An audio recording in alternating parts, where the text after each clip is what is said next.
Maharashtra Chief Minister Devendra Fadnavis invites Prime Minister Narendra Modi for the upcoming Kumbh Mela in Nashik.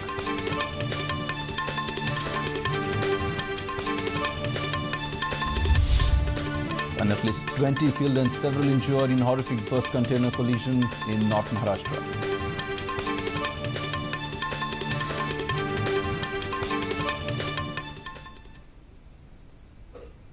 Thank you, Rukma. Good evening and welcome to Metro Scan from Mumbai. And now let's see the news in detail. Maharashtra Chief Minister Devendra Fadnavis today met Prime Minister Narendra Modi to invite him for the upcoming Kumbh Mela in Nashik. He was accompanied by Guardian Minister of Nashik, Girish Mahajan, and Minister for Housing, Prakash Mehta. Kumbh Mela is one of the hallowed festival of India where millions of devotees gathered at a designated pilgrimage site for 1.5 months to bath in a sacred river and cleanse themselves. Kumbh Mela is held at only 4 places in periodic rotation, namely Haridwar, Nashik, Ujjain and Allahabad. This time the Kumbh Mela is at Nashik and will be held from 14th to 25th September.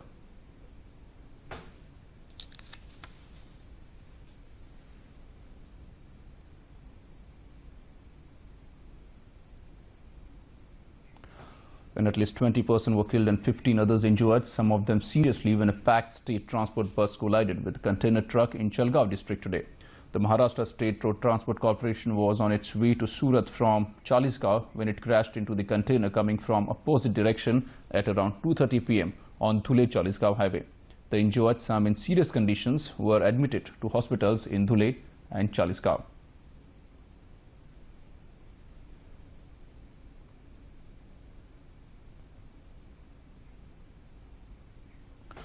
And as the Modi government completes 1 year in office, India INC has expressed satisfaction over the work carried out by the government and expect major initiatives in the near future. While talking to DD News, CII President Sumit Majumdar said that industry has applauded the government reforms, cracked down on corruption and efforts to ease rules of doing business. Well, the industry is growing, but at what pace and what needs to be done? It's a major question. Most of the industry does have many expectations from this, but of course, the government will have to take action in this regard. Right now, we have with us CII President with us. How do you look at the entire process of the government which is working towards the industry players also? I will make 2 quick comments on this. First comment I'm going to make is what the government has done and achieved in 1 year. I don't recall any other government doing in their first year of governance. Second thing is they are working very closely with industry. I know there are many platforms that CII is interacting with the government and they're listening to what we are saying, and they are really talking with us, discussing why this, why not that, and then formulating rules. So the government is very willing to listen, and the government feels that it's necessary because industry is a major player. So there is a true partnership between the government and industry today. Right. Today we have seen that Smart City has been launched by the government here through public-private partnership. Going forward, the public-private partnership model that the earlier government was quite skeptical about it. How fruitful this time around you see? You see, the earlier model of the public-private partnership had a lot of lacunas in it, which is why it didn't do too well. And that primarily happened in the infra space. And there are a lot of problems in that. I think the current government has taken care of those issues. I'm talking about issues like land, environment and all that. The current government recognizes that this is a sovereign responsibility and it's not the private party's responsibility. The private party is partnering the government to build what the government is supposed to do.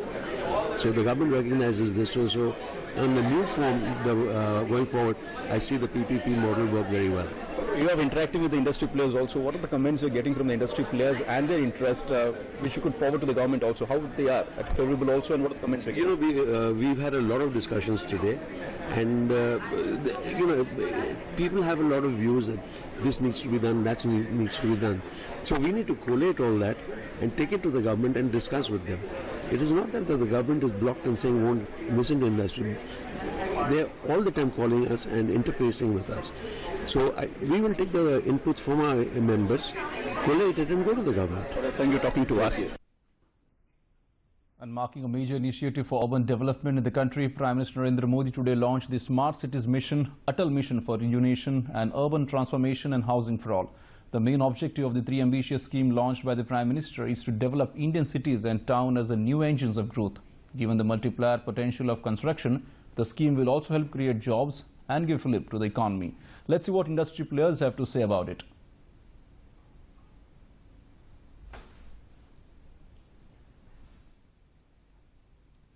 It's a fantastic project.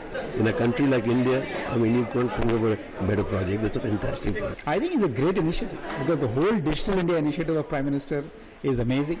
I mean, all the initiatives, whether digital literacy, smart cities, the National Optical Fiber Network, all this is extremely important for an inclusive India. So I think this is one big step. We're all very happy. I think it will open up opportunities for citizens as well as for industry. So what could do better than that? I think it is, see, public-private partnerships work if they are well structured and well thought through. If they are not, there's always a challenge. So it's all about thinking through in advance, having the strategic architecture in place, and then the structure work. And that's all we had in these channels of the Metro Scan from Mumbai, but we'll be back tomorrow evening with some latest update. Till then, goodbye. It's back to you, Rukma.